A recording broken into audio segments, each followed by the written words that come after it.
Hello, Westford. WestfordCAT made news this week when selectmen approved a memorandum of understanding between the town and the community access TV station. The school committee approved the renaming of the Stony Brook School, and the town's new animal control officer discovered that nature isn't always kind. I'm Nancy Burns, a WestfordCAT board member, and it's time for WestfordCAT News.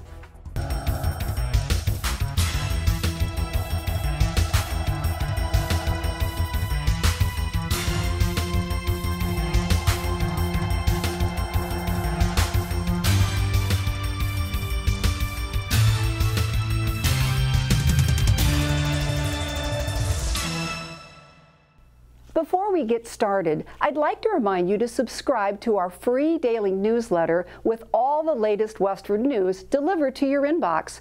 Just visit westfordcatnews.org and click on the red subscribe button in the upper right-hand corner. Selectmen approved a memorandum of understanding between the town and Westford Community Access Television on October 9th. The agreement runs through December 30th, 2024. The MOU assures the town that the community access television station will cover governmental meetings. Under the new agreement, WestfordCAT will continue to cover selectmen and school committee meetings. And it has added a commitment to cover planning board meetings. Here is Communication Advisory Committee member Jim Silva addressing selectmen, accompanied by fellow member Tom Spuler and WestfordCAT Executive Director Lauren Horton. The CAC often works pretty closely with WestfordCAT because they're the designated cable access provider. They want to film all our meetings and various other events, and we are the ones that kind of essentially negotiate the licenses they provide them with their funding. So currently we have 2 licenses with Verizon and with Comcast, which is a lot more than most towns do. But along that way, we have to also update our agreement with WestfordCAT every once in a while. And this is the newest version.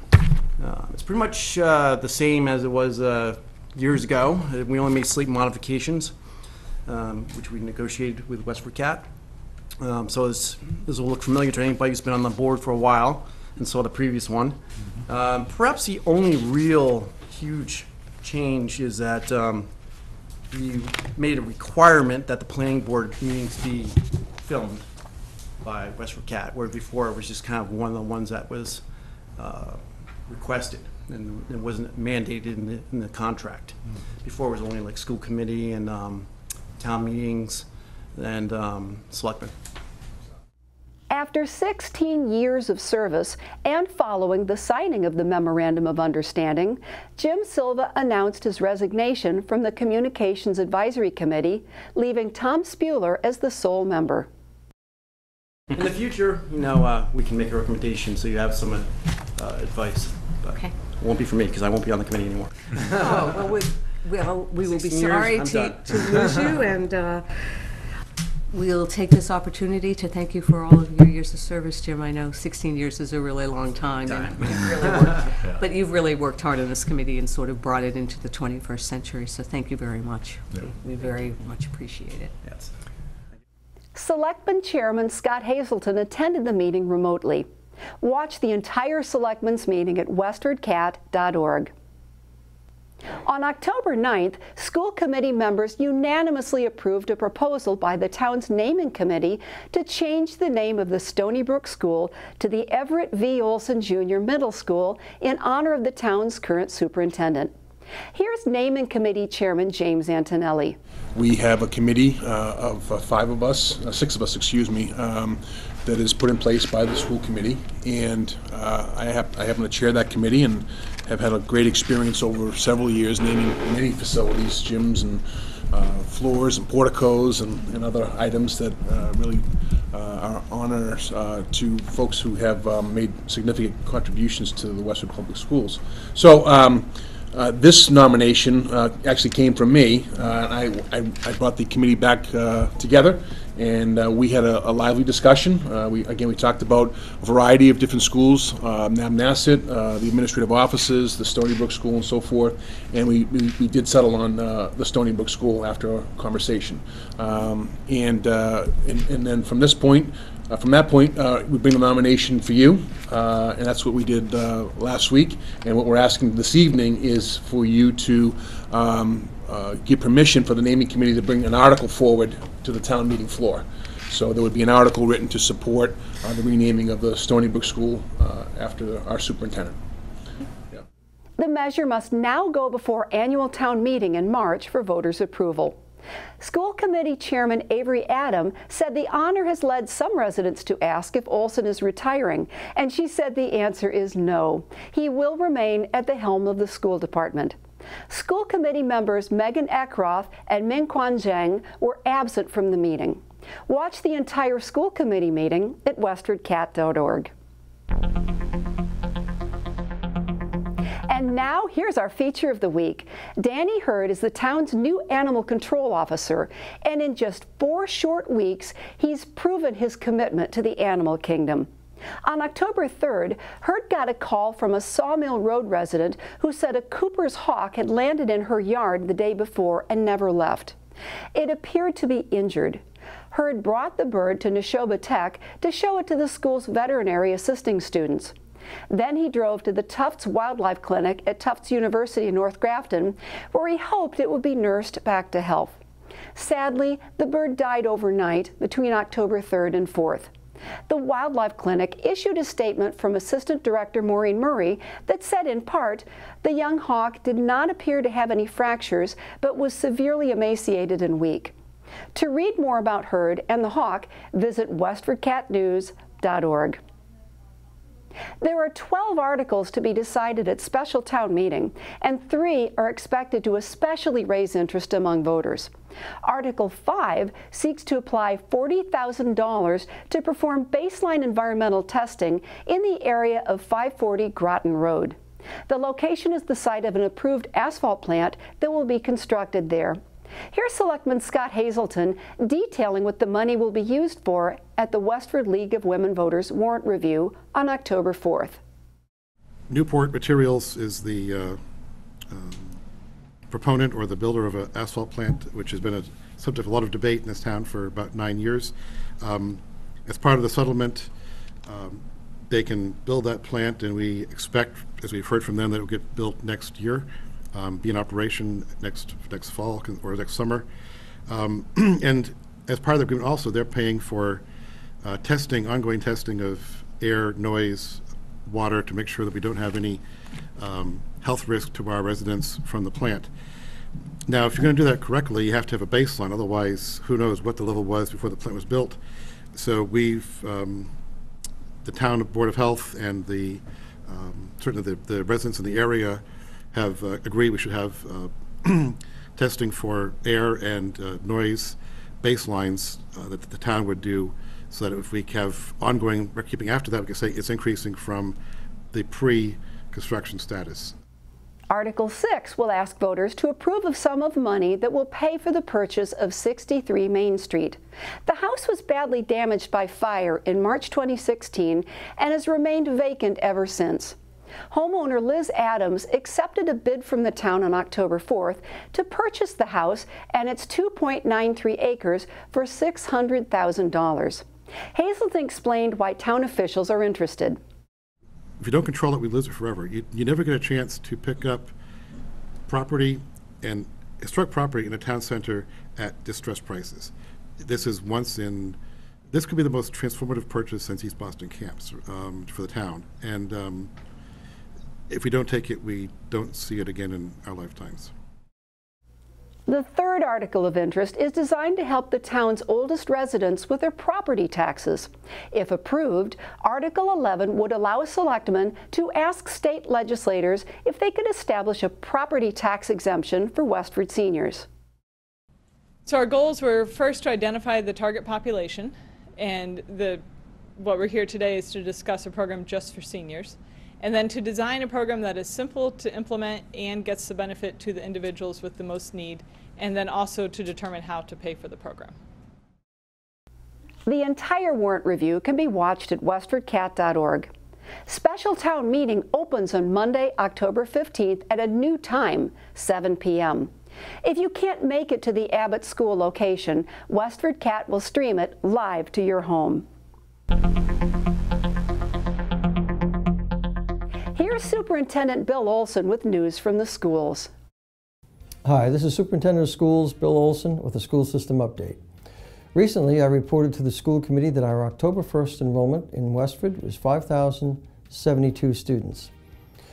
The Department of Education and the state use the October 1st enrollment as a means of calculating our state aid each year. And so that's the enrollment that is always cited in state documents and reports that we send to the Department of Education and the Commonwealth of Massachusetts. Shortly, you'll be receiving a school calendar survey. I'm going to ask you several questions about the vacation periods, whether or not you'd like to see them continue as the December, February, and April school vacation periods, or whether you want to see some modification of those periods, such that we might be able to still have a few days off, but also have more days during peak learning time to attend school. As you know, last year we lost 9 school days, which was the greatest amount of school days that I've seen since I've been here. What happens is the year gets pushed out into late June, and those are less effective learning days due to the sometimes higher temperatures and humidity levels, and the orientation of everyone's mind, staff and children included, and all of ours, that vacation is around the corner. We're going to start some school visits with the school committee shortly. We'll invite the selectmen to come along also, anyone who would like to attend, just so they can get an idea of the level of utilization of all of our schools, elementary, middle, and high school. It's good that people be informed, particularly our decision makers and policy makers, so they can see just to the extent that our buildings are being utilized and the nature of the programs that are going on in our school system. It's been a busy start to the school year, but it's always enjoyable, always exciting, and always stimulating. I appreciate your support always throughout the year. Look forward to seeing you at the upcoming Fall Town Meeting. And I'll see you again at my next update.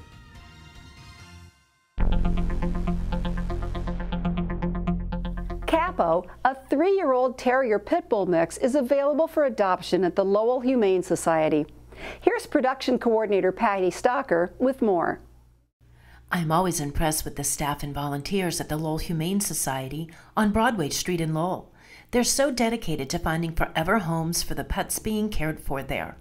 Roger Logeman is one of those very special volunteers, and today he introduces us to this friendly fellow named Capo. This is Capo. Capo is a 3-year-old pitty mix. He was surrendered to us in middle of August. And the reason he was surrendered was he had some significant medical issues that the owner couldn't deal with. And so we took him in and had the necessary surgery, and he now has a clean bill of health. He's very healthy. All his medical issues have been resolved.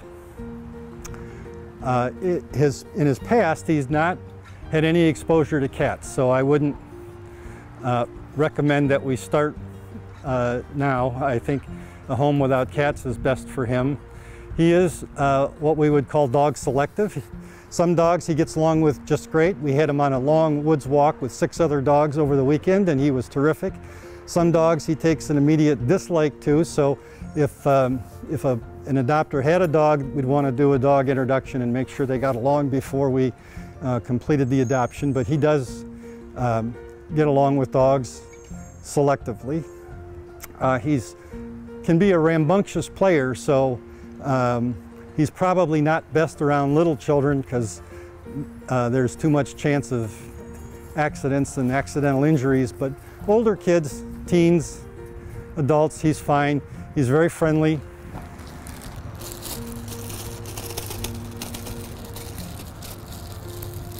I don't even have to call you, just shake the bag, huh?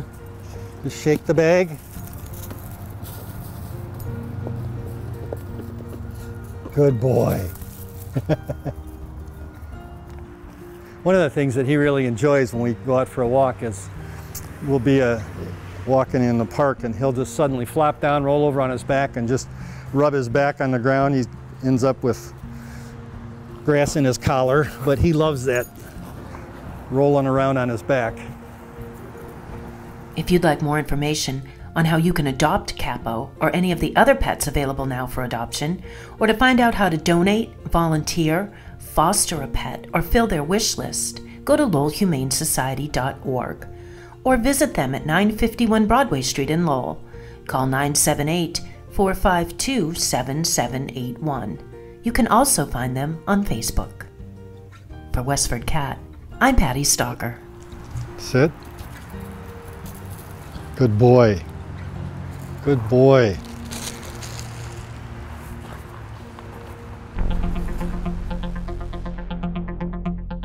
We've had a few warm days this week. Let's see what weather.com is forecasting as the weekend approaches.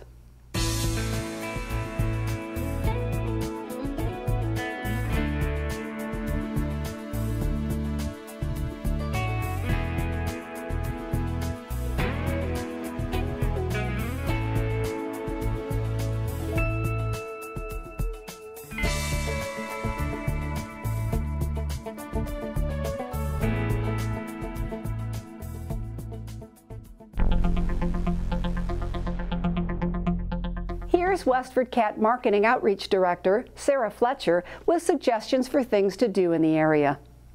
Thanks, Nancy. Performances of Murder for Two begin at the Merrimack Repertory Theater in Lowell on October 17th and run through November 11th. The storyline is simple: 1 murder, 2 actors, 6 suspects, and 1 piano. Every guest invited to a famous American novelist surprise party has a motive to murder. It's a zany whodunit with 2 actors playing all 13 roles. For tickets, visit mrt.org. There's an evening barn dance scheduled for Saturday, October 27th at 7:30 p.m. at the Parish Center for the Arts. The Contra Dance series features live music with rotating callers. Join in a fun-filled evening of dancing and music in a friendly, informal atmosphere. Arrive by 7 p.m. for the beginner's workshop. The fee is $6 per person and free to students with an identification card. Visit westford.org/PCA if you have any questions. October 22nd through the 28th is Free Speech Week, and WestfordCAT is celebrating by opening our studio to Westford residents. We're inviting you to come to the station to answer the question, what do you think makes America great? Together with freespeechweek.org, WestfordCAT is promoting the right to say what you believe by giving Westford residents a platform of up to 5 minutes. Call the station at 978-692-7152 to book your free speech studio time, and visit freespeechweek.org for more information. I'm Sarah Fletcher for WestfordCAT News. Back to you, Nancy. That's it for now, Westford. We leave you with images of fall foliage in and around Westford.